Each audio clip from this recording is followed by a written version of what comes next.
주여 생명이니 나로 말미암지 않고는 아버지께로 올 자가 없다 하신 하나님 아버지, 거룩한 날 주님 전에 나와 예배하게 하시니 감사합니다. 아멘. 이 시간 우리의 심령을 충만케 하사 예배의 기쁨이 있게 하시고 아멘. 주님을 만나는 은혜의 시간이 되기를 바라나이다. 아멘. 하나님, 제법 산 사람이 모두 어떤 지난 시간을 잊어버리게 하네요.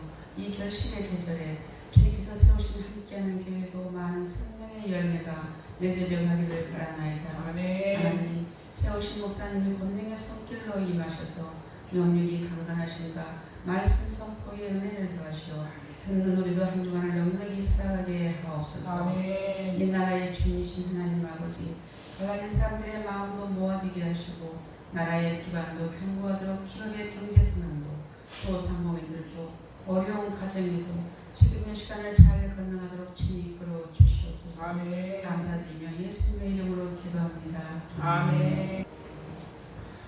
이 시간에는 교동문 29번 시편 65편 말씀 우리 함께 교독합니다.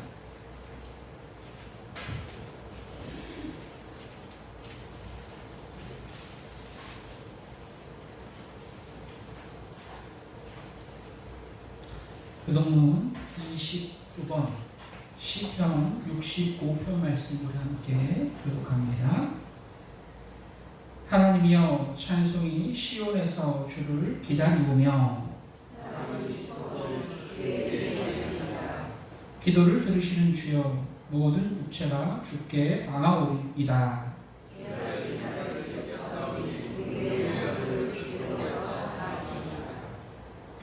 주께서 택하시고 가까이 오게 하사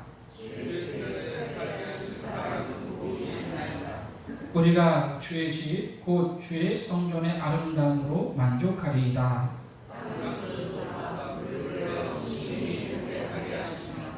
하나님의 강에 물이 가득하게 하시고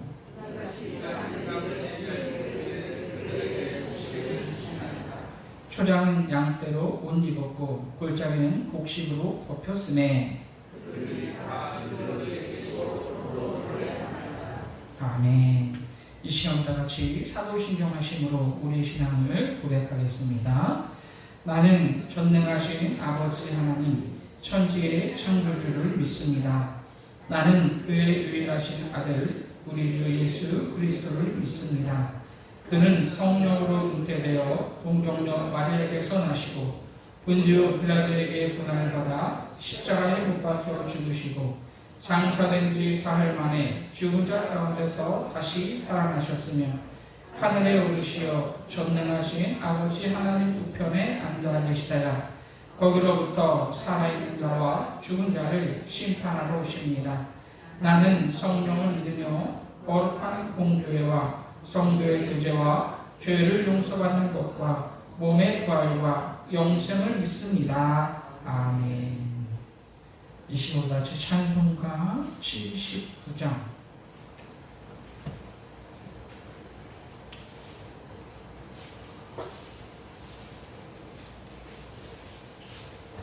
찬송가 79장 찬양하심으로 하나님께 영광을 돌려드립니다.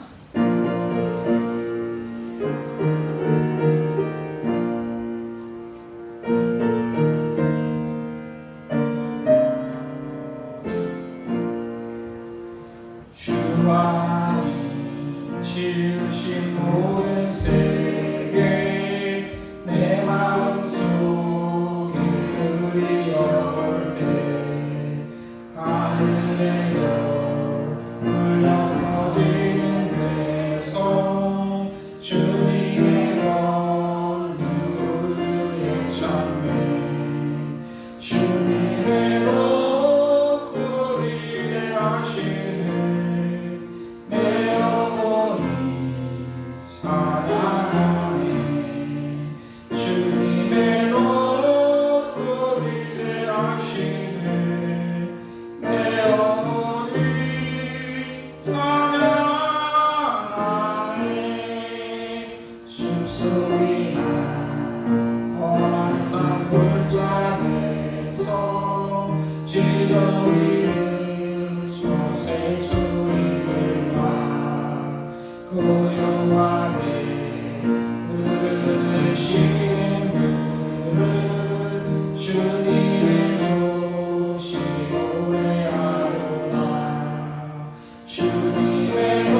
찬양하네.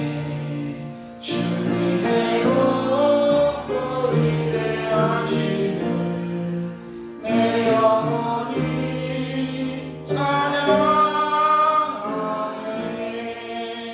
주 하나님 평생 다 아낌없이 우리를 위해 보내주셨네.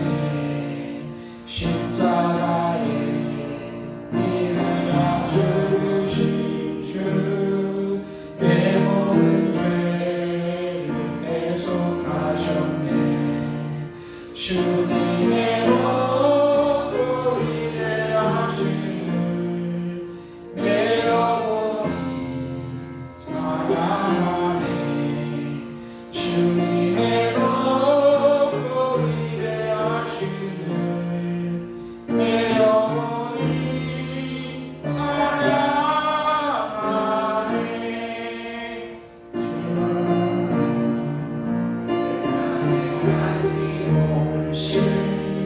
우리를 위해 보내주셨네.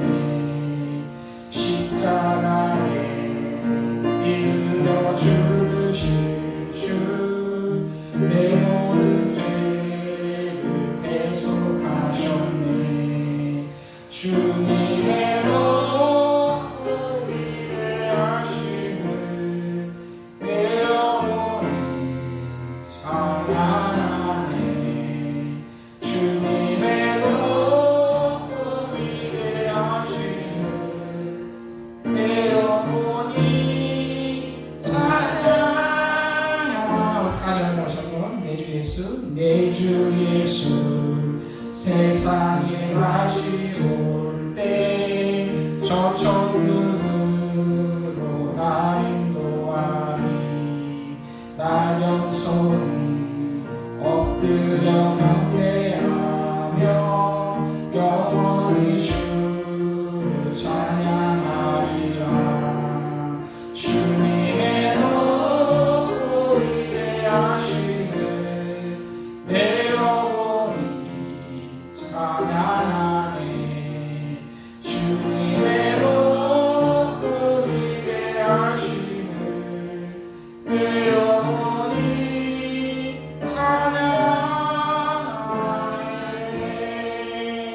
찬양하네. 오늘 우리에게 주시는 하나님의 말씀은 출애굽기 7장 8절에서 25절까지 말씀입니다. 구약성경 91페이지 또는 92페이지 출애굽기 7장 8절에서 25절까지 말씀을 우리 다 같이 한 목소리로 합독하시겠습니다.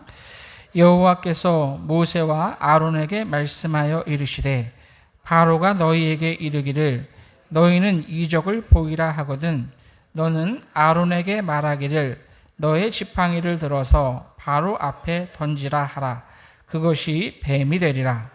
모세와 아론이 바로에게 가서 여호와께서 명령하신 대로 행하여 아론이 바로와 그의 신하 앞에서 지팡이를 던지니 뱀이 된지라.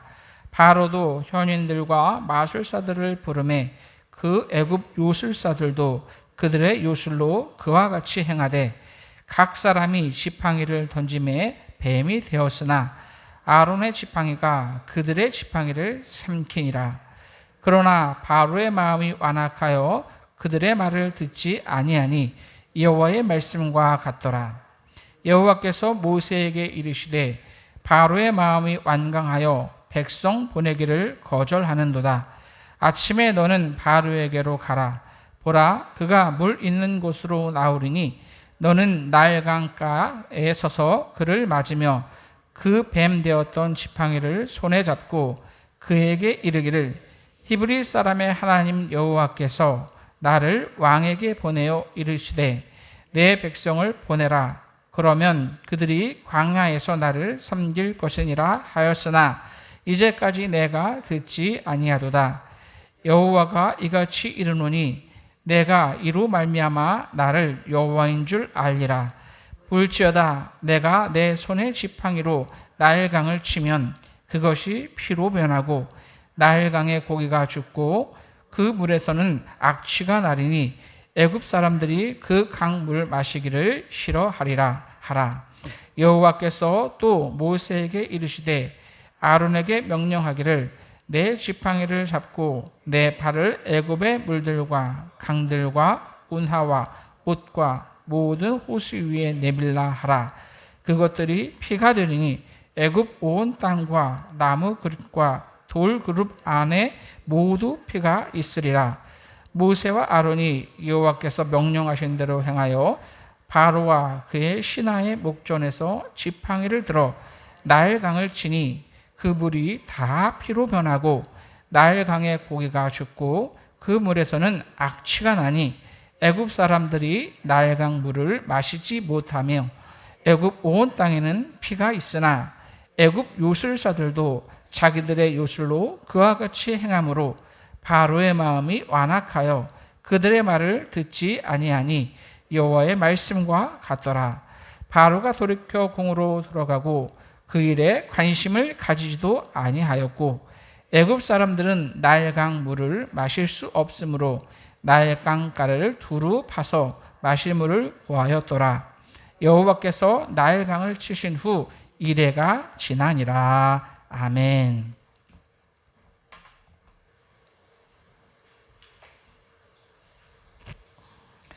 오늘 우리 함께 읽은 본문 말씀을 통해서 재앙의 시작이라는 제목으로 우리 함께 은혜를 나누기를 원합니다. 인과응보라는 말이 있습니다. 선을 행하면 선의 결과가, 또 악을 행하면 악의 결과가 반드시 뒤따른다라는 그러한 말입니다. 예수님께서도요, 마태복음에서 인자가 아버지의 영광으로 그 천사들과 함께 오르니 그때 각 사람이 행한 대로 갚으리라 이렇게 말씀하셨죠. 이것이 바로 우리가 이 땅에서 하나님의 뜻대로 살아야 하는 이유입니다. 애굽 사람들은 하나님의 백성 이스라엘을 괴롭혔어요. 남자아이가 태어나면 죽이라는 명령까지 내릴 정도였으니까 얼마나 심하게 괴롭혔는지를 알 수 있게 됩니다. 하나님께서는 그런 가운데 심하는 이스라엘 백성들의 이 울부짖음을 들으셨고 이제 모세를 통해서 이스라엘을 출애굽시키시기를 그렇게 작정하셨습니다. 하나님께서 이 모세를 애굽의 바로 왕에게 보냈지만 이 바로는 이스라엘 백성들을 보내줄 마음이 없습니다. 왜냐하면 이스라엘 백성들을 이제 내보내게 되면 이 애굽도 큰 막대한 손해를 입게 되기 때문이지요. 오히려 이제 이 바로 왕은요, 이스라엘 백성들이 그러니까 살기 편하니까 이런 소리를 하는구나 하면서 이제 이스라엘 백성들의 노역을 더 고되게 했습니다. 자, 그런 가운데 이스라엘 백성들은 하나님을 원망했고 또 모세를 원망했지요.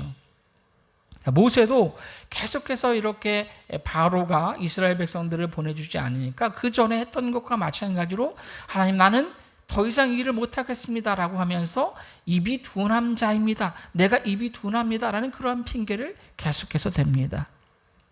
그때 하나님께서는 모세에게 내가 내 손을 애굽 위에 펴서 이스라엘 자손을 그 땅에서 인도하여 낼 때에 애굽 사람들이 나를 여호와인 줄 알리라 이렇게 말씀하셨습니다.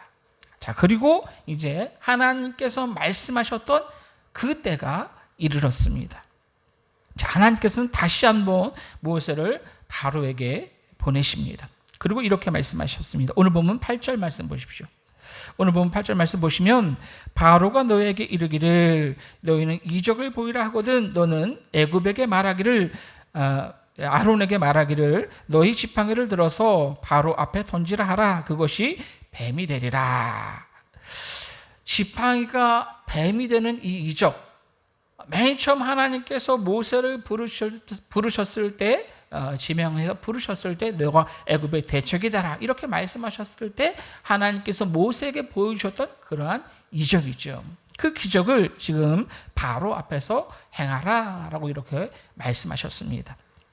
실제로 모세와 아론은 하나님께서 가르쳐 주신 대로 바로 앞에서 지팡이를 던졌을 때 뱀이 되는 그러한 기적을 행하게 됩니다. 오늘 보면 10절 말씀 보시면 모세와 아론이 바로에게 가서 여호와께서 명령하신 대로 행하여 아론이 바로와 그의 신하 앞에서 지팡이를 던지니 뱀이 된지라. 지팡이를 던졌더니 뱀이 되었습니다.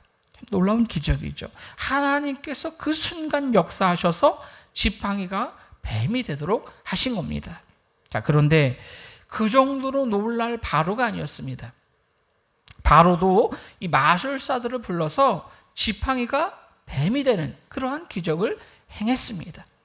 자, 그런데 놀라운 사실은요, 아론이 던진 그 지팡이가 이제 변해서 뱀이 됐잖아요. 그 뱀이 이제 바로의 요술사들이 던진 이 지팡이가 변한 이 뱀을 집어 삼켰다는 거예요. 여러분, 이것은 힘과 힘의 대결입니다. 자, 오늘 본문은 아론의 지팡이가 그들의 지팡이를 삼켰다 이렇게 말씀합니다. 여러분, 중요한 것은요, 누구의 지팡이인가 하는 겁니다. 누구의 지팡이인가. 숫자상으로 보면요, 바로의 요술사들이 던진 지팡이가 된 이 뱀이 훨씬 더 많습니다. 숫자상으로 보면 그들이 이길 싸움이었다라고 하는 거죠. 오늘 본문에 그들의 지팡이라고 말씀하니까 아마 이 뱀의 숫자도 훨씬 더 많았을 겁니다. 지팡이가 변해서 된 뱀이 훨씬 많았을 거다라고 하는 거죠. 그러나 여러분, 숫자가 문제가 아니었다라고 하는 거예요. 이것은 하나님과 마술사들의 싸움이었고, 그래서 하나님께서 이길 수밖에 없는 그러한 싸움이었다라고 하는 거예요. 진짜와 가짜의 싸움이었다라고 하는 거예요. 진짜가 이길 수밖에 없는 그러한 싸움이었다라고 하는 거죠. 사람은 겉으로 보여지는 것을 참 중요하게 생각합니다. 그래서 뭐 규모라든지 또는 화려함이라든지 그런 것에 마음을 뺏길 때가 참 많이 있습니다. 그러나 영적인 세계는요, 무엇이 진짜인가, 이것이 중요합니다. 아론의 지팡이나 마술사들의 지팡이나 같은 지팡이죠. 같은 지팡이입니다. 지팡이가 변해서 된 뱀들도 같은 뱀입니다. 똑같은 뱀처럼 보였을지도 모르겠습니다. 그러나 어쩌면요, 아론의 지팡이는 훨씬 더 초라한 지팡이였을 겁니다. 그렇죠. 실질적으로 양을 치던 그러한 지팡이, 온갖 흙이 묻고 때가 묻은 그러한 지팡이였을 거예요. 그런데 마술사들의 지팡이는 그렇지 않았겠죠. 온갖 뭐 보석이 박혀 있을 수도 있고 화려한 그러한 지팡이였을지도 모르겠습니다. 아론의 지팡이가 훨씬 더 볼품없어 보이는 그러한 지팡이였을 겁니다. 그러나 진짜 능력은 그런 데서 나오는 게 아니다라고 하는 거죠. 화려함에서 나오는 게 아닙니다. 아론의 초라한 지팡이가 화려한 바로의 지팡이를 다 삼켰습니다. 왜냐하면 그 초라한 지팡이에 하나님의 능력이 함께했기 때문에 그렇습니다. 사실 지금 이 지팡이의 대결은 앞으로 애굽에 일어날 일들을 보여주는 겁니다. 앞으로 애굽은 그 나라가 아무리 크고 아무리 화려한 나라라 하더라도 하나님의 능력에 집어삼킴을 당하게 될 것을 이 지팡이 기적을 통해서 보여주신 거예요. 아무리 발버둥 쳐도 결과는 달라지지 않습니다. 이것이 오늘 지팡이 사건이 들려주는 메시지입니다. 여러분, 겉으로 보여주는 것에 연연하지 않기를 원합니다. 좋은 대학, 좋은 직장, 좋은 집. 그래서 여러분, 우리가 얻는 게 뭐가 있습니까? 진짜는 하나님의 은혜 안에 거하는 겁니다. 하나님의 은혜 안에 거하는 것. 여러분, 우리의 삶의 목적이 무엇입니까? 하나님께 영광이 되는 것 아니겠습니까? 세상에서의 성공이 우리의 삶의 목적이 아닙니다. 예수 믿지 않는 사람과 다를 바가 뭐가 있겠습니까? 세상에서의 성공이 우리의 삶의 목적이라면 예수 믿지 않는 사람과 다를 게 없습니다. 우리는 하나님의 백성입니다. 하나님의 능력이 함께하는 사람들입니다. 겉으로 보여지는 것이 아닌 하나님께서 기뻐하시는 것들을 선택하며 살기를 원합니다. 때로는 그것이 훨씬 초라해 보일 수도 있지만 결국 세상을 이길 힘은 거기서 나오는 겁니다. 이 지팡이 사건은 그 누구도 감히 하나님께 대적할 수 없음을 보여주는 사건입니다. 이러한 상황을 목격하게 되면 사실 움츠러들 수밖에. 왜냐하면 내가 던진 지팡이가 상대방이 던진 지팡이에 잡아삼키면 먹혔어요. 그 뱀에게 먹혔습니다. 그러면 와, 내가 던진 이 지팡이보다 상대의 지팡이가 훨씬 더 강하구나라는 것을 깨달아야 되잖아요. 움츠러들 수밖에 없습니다. 그런데요, 이 바로는요 그렇지 않았습니다. 전혀 움츠러들 마음이 없어요. 자, 오늘 보면 13절 말씀 보십시오. 그러나 바로의 마음이 완악하여 그들의 말을 듣지 아니하니 여호와의 말씀과 같더라. 그렇습니다. 하나님께서 미리 알려주신 대로 바로는요 쉽게 마음을 돌이킬 생각이 없습니다. 마음이 완악하여 이스라엘 백성들을 보낼 생각이 없다라고 하는 거죠. 자, 그래서 하나님께서요 이제 본격적으로 애굽에 재앙을 내리기 시작하십니다. 하나님께서 애굽에 내린 재앙은 총 10가지입니다. 이 재앙은요 단순한 그러한 재앙이나 불행이 아닙니다. 이것은 아까도 처음 말씀드렸던 것처럼 하나님의 애굽에 대한 심판이었다라고 하는 거죠. 심판.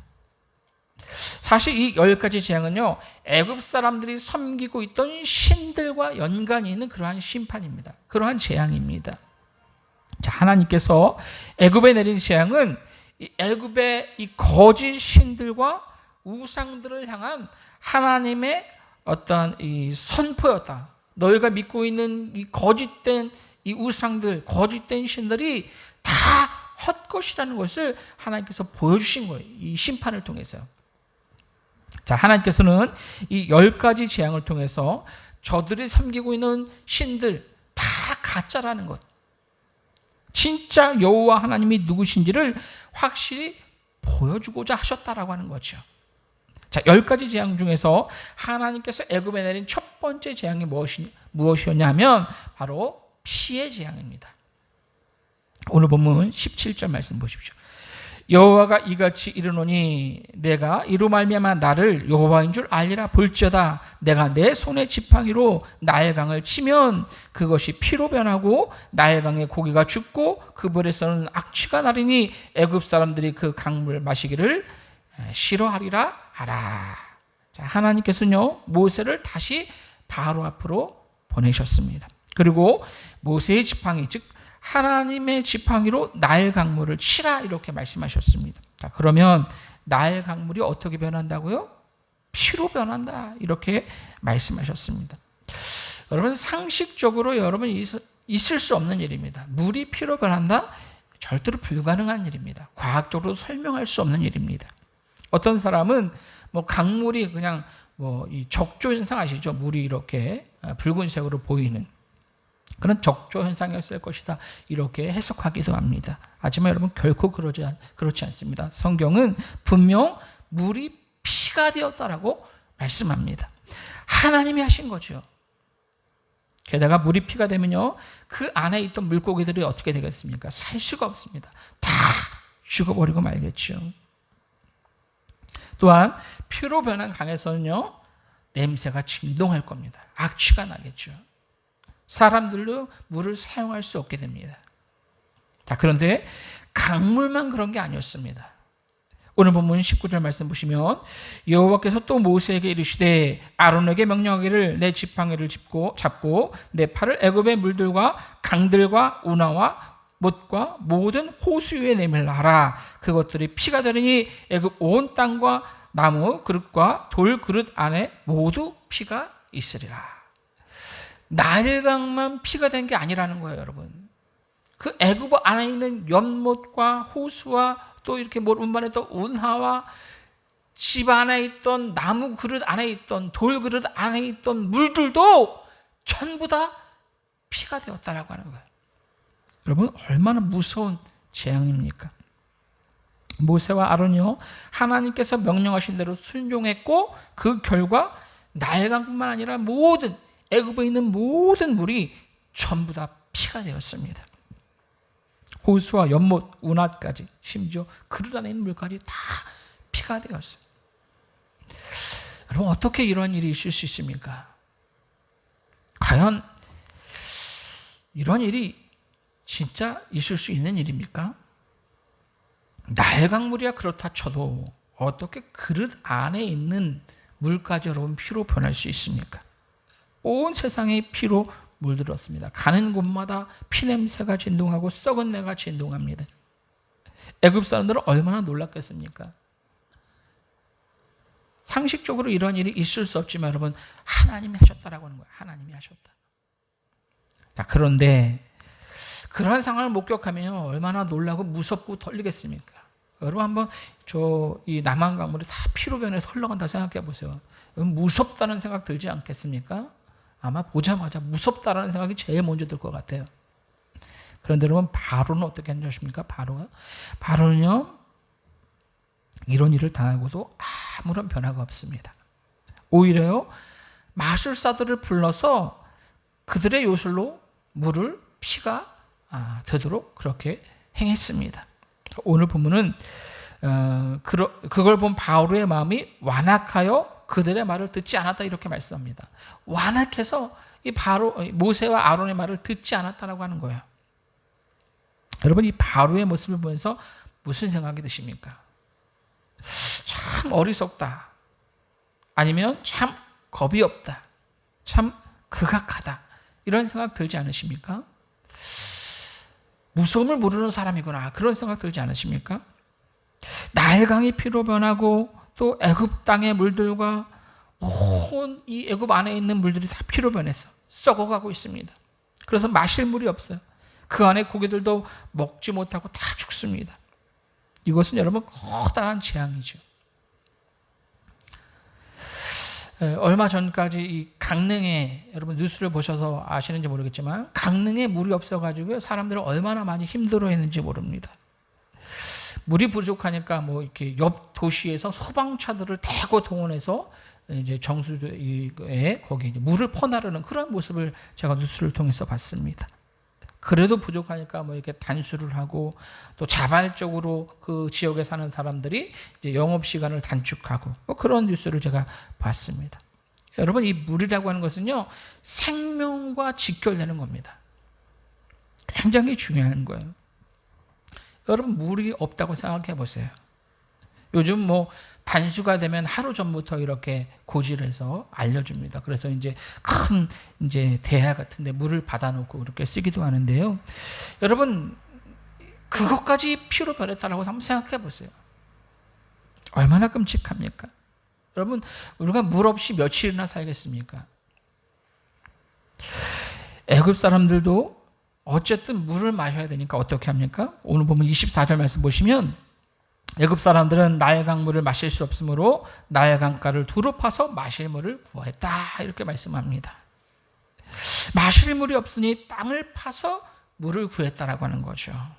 그 정도로 온 나라가 심각한 위기에 빠져 있습니다. 자, 그런데 그렇게 온 나라가 심각한 위기에 빠져 있을 때 그 나라의 왕이라고 하는 바로는 어떻게 합니까?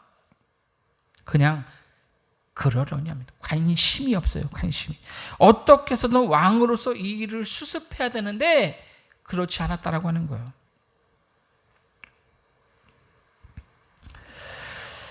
오히려 정반대의 행동을 합니다. 어떻게 해서든 이 일을 해결해야 되는데요. 아까 말씀드려요. 재앙의 재앙을 더 만듭니다. 가만히 있어도 사용할 물이 부족한데 마술사들을 불러서 멀쩡한 물을 피로 바꿔버려요. 가뜩이나 마실 물도 없는데 그 멀쩡한 물을 피로 바꾸는 그런 마술을 행했다라고 오늘 본문은 말씀합니다. 더 많은 피를 만들어서 애굽 땅의 물이 더 귀해지게 만들었어요. 참 어리석은 왕이죠. 어리석은 지도자입니다. 이것이 여러분 자기 중심적이고 교만한 그러한 지도자의 모습입니다. 교만한 지도자들은 자기를 중심으로 생각합니다. 자기밖에 생각하지 않아요. 자기 자존심과 권력만 생각하지 자신이 돌보아야 할 백성들을 생각하지 않는다라고 하는 거예요. 그것이 바로의 모습이었습니다. 그래서 여러분 국민들이야 뭐 어떻게 되건 자기 자신의 체면을 채우고 또 권력을 유지하는 일에만 전념한다라고 하는 거예요. 이런 모습을 보면 우리나라 정치인들을 보면 다 똑같은 것 같아요. 여러분 5.18이나 군사 독재 한번 생각해 보세요. 여러분들 중에는 아마 끔찍한 그러한 경험을 겪으셨던 분들도 계실 거예요. 불과 몇 달 전만 해도 우리는 그 끔찍한 경험을 다시 한번 겪을 뻔하지 않았습니까? 이 모든 게 지도자들의 이기심 때문에서 나온 겁니다. 여러분 이 바로가요 지금 백성들이야 어떻게 되거나 상관이 없다라고 하는 거예요. 오늘 보면 23절 말씀 보시면 이 어리석은 바로 왕의 행동에 대해서 이렇게 말씀합니다. 오늘 보면 23절 말씀 보시면 바로가 돌이켜 궁으로 들어가고 그 일에 관심을 가지지도 아니하였고 관심을 가지지도 않았고 바로는 관심이 없어요. 나라가 어떻게 되고 어떻게 돌아가면 관심이 없어요. 백성들의 씨름에는 관심이 없다라고 하는 거예요. 오늘 보면 25절 말씀 보시면요. 여호와께서 나일강을 치신 후 이래가 지나니라 이렇게 말씀합니다. 온 나라가 물이 피로 변한 지 일주일이 지났다라고 하는 거예요. 그 일주일 동안 백성들이 어떻게 살았겠습니까? 아까 말씀드린 대로 땅을 파서 물을 구하고 난리도 아니었겠죠. 썩은 내가 진동하는 그 가운데 얼마나 신음하며 살았겠습니까? 나일강은 애굽의 모든 문명과 풍요한 그러한 삶의 원천입니다. 그만큼 중요해요, 여러분. 이 애굽이 인류 초강대국이 될 수 있었던 이유 중에 이 나일강을 빼놓을 수 없을 정도로 나일강은 그들에게 굉장히 중요한 것이었다라고 하는 거죠. 애굽 사람들에게 나일강은 신과 같은 존재였고 실제로 나일강을 주관하는 하피라는 신과 또 나일강의 수유자이자 창조의 신이었던 크놈이라는 그러한 신을 섬기고 있었습니다. 나일강의 신이에요. 하나님께서는 그런 나일강을 피로 만드시면서 그 신들을 치신 거예요. 너희들이 믿고 있는 그 신들이 아무것도 아니다라는 것을 이 나일강을 치심으로 말씀하고 계신 겁니다. 하나님께서는 모세를 통해서 행하셨던 이 기적을 통해서 사실 여러분 이 생명을 주관하시는 분이 바로 우리 하나님이심을 보여주고 계신 겁니다. 하나님께서는요 생명을 죽음으로 바꾸셨어요. 그들이 가장 중요하게 생각했던 이 나일강을 치심으로 그들의 어떠한 생명의 근원을 치신 거예요. 그 강을 주관하고 있는 그 신들을 치신 겁니다. 그 신들이 아무것도 아니라는 것을 하나님께서 보여주신 거예요. 여러분 하나님을 떠난 인생의 결말은 죽음뿐입니다. 생명의 근원은 우리 하나님께 있음을 기억하시기 바랍니다. 하나님은 우리가 가장 중요하게 생각하는 것 생명까지도 다스리시는 분이십니다. 생명을 다스리시는 분이신데 그까지 물질, 권력, 학벌, 직장, 마음의 어려움 그런 것까지 우리 하나님께서 해결해 주시지 않으시겠습니까? 못하실 일이 없으신 분이 바로 우리 하나님이십니다. 어떤 문제든 하나님 앞에 내려놓고 기도할 수 있기를 원합니다. 우리 생명의 근원 되시는 분, 이 세상 모든 만물을 다스리시고 주관하시는 여호와 하나님만 섬기고 그분의 영광만을 위해 사는 저와 여러분이 될 수 있기를 예수님의 이름으로 간절히 부탁을 드립니다. 찬송가 391장 찬양하시면서 여러분들이 드린 예물 하나님 앞에 경원하며 하나님께 영광 돌려드립니다.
우리의 삶을 주관하시며 우리의 생명까지도 주관하시는 하나님 감사를 드립니다. 하나님, 우리가 어떤 상황 가운데서도 하나님을 기쁘시게 하는 삶을 살아갈 수 있도록 하나님 인도하여 주시옵소서. 진짜 능력은 하나님이 함께 하심이 있다는 것을 늘 기억하며 하나님 눈에 보이는 것이 아닌 하나님 나라를 위해서 하나님의 영광을 살아갈 수 있는 우리 모두가 될 수 있도록 하나님 인도하여 주시옵소서. 오늘도 우리의 삶의 주관자 되신 하나님을 예배하며 정성껏 구별하여 귀한 예물을 하나님 앞에 올려드립니다. 하나님, 우리의 마음을 담아서 이 예물을 하나님 앞에 올려드리오니 하나님 기뻐 받아주시옵소서. 하나님, 하나님께서 우리의 삶 가운데 함께 하시며 또한 지난 10년 동안 우리 교회 가운데 함께 하심을 감사하며 하나님 앞에 감사의 예물을 올려드리는 손길들 있습니다. 하나님, 감사의 마음을 담아 하나님 앞에 이 귀한 예물을 올려드리오니 저들의 삶 가운데 더욱더 감사의 제물들이 차고 넘칠 수 있도록 하나님 은혜를 베풀어 주시옵소서. 주의 귀한 복음이 온 세계 가운데 퍼져나가길 소망하며 선교 예물을 하나님 앞에 올려드리는 손길들 있습니다. 하나님, 이 귀한 예물 하나님께서 기뻐 받아주시고 특별히 우리 교회에서 함께 후원하며 기도하고 있는 분들을 위해서 귀하게 사용되어 줄 수 있도록 하나님 함께하여 주시옵소서. 마음을 다해서 드리니 이 귀한 예물 하나님께서 기뻐하시는 일에 사용되어 수 있도록 도와주시고 또한 드리고 싶지만 드리지 못한 손길 위에 이름 없이 드린 손길 위에 동일한 하나님의 은혜의 역사로 함께하여 주시옵소서. 감사함을 드리며 사랑하신 예수님의 이름으로 기도하옵나이다. 아멘. 이 시간 교회 소식 말씀드리겠습니다. 옆에 있는 분들과 인사하겠습니다. 함께하면 행복합니다. 사랑하고 축복합니다. 네, 감사합니다.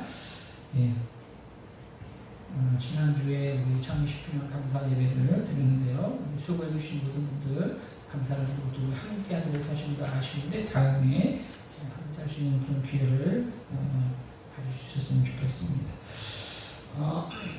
지난주에 이렇게 창립 감사 예배를 하면서 우리 참 오랜만에 이렇게 선교 예배로 앞에서 이렇게 특송을 했습니다. 몇 년 만에 한 5년 넘게 이런 특송을 했던 그런 시간들이 없었던 것 같아요. 제 기억으로는 코로나도 있었고 여러 가지 선교회 별로 이렇게 나와서 이렇게 찬양 특송을 했는데 참 좋았어요. 좋기도 하고 여러분들도 준비하면 좋았다 그런 생각을 아마 하셨을 것 같은데 그런 기회를 좀 자주 가졌으면 좋겠다 그런 생각을 해보게 되었습니다. 그래서 추수감사절 11월 셋째 주인데 얼마나 남지 않아요. 그때도 한번 어떨까 그런 생각이 들었습니다. 네, 9월달 예배 생기분들 변경이 좀 있는데 참고해 주시고 예배 20분 정도 접속 기도로 준비해 주시면 감사하겠습니다. 이 시간 우리 다 같이 일어나서 찬송가 393장 찬양하시므로 하나님께 영광을 보여드립니다.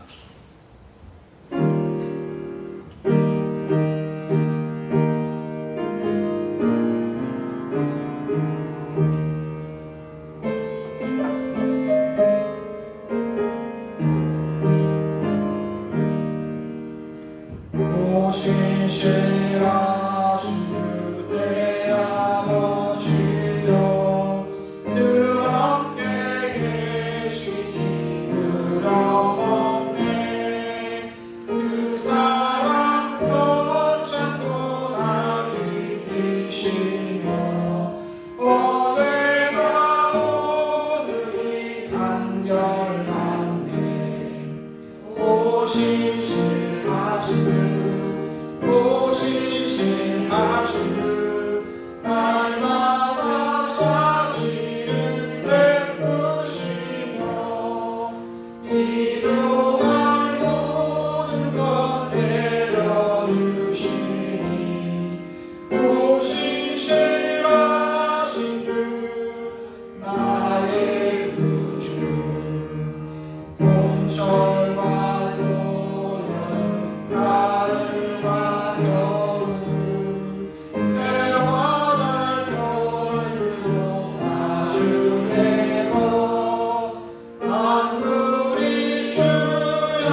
내 죄를 사하여 많이 하시고 주친이 오셔서 인도하네. 오늘의 힘대로 내일의 소망 주만이 만물을 내리시네. 오신실하신 주 오신실하신 주 날마다 자비를 베푸시며 일용할 모든 것 내려주시니 오신실하신 주 나의 구주. 기도합니다. 이제는 우리 주 예수 그리스도의 은혜와 생명의 근원 되시는 하나님 아버지의 무한하신 사랑하심, 성령의 감화 감동 역사하심, 오늘도 하나님 앞에 나와 예배하며 진짜 능력은 하나님의 함께 하심에 있음을 기억하며 눈에 보이는 것이 아닌 생명의 근원 되시는 하나님을 위해 살겠노라고 다짐하는 우리 모든 성도들 머리 위에, 저들의 가정과 직장과 사업장 위에, 삶의 모든 영역 위에 이제부터 영원토록 함께 계시기를 간절히 축원하옵나이다. 아멘.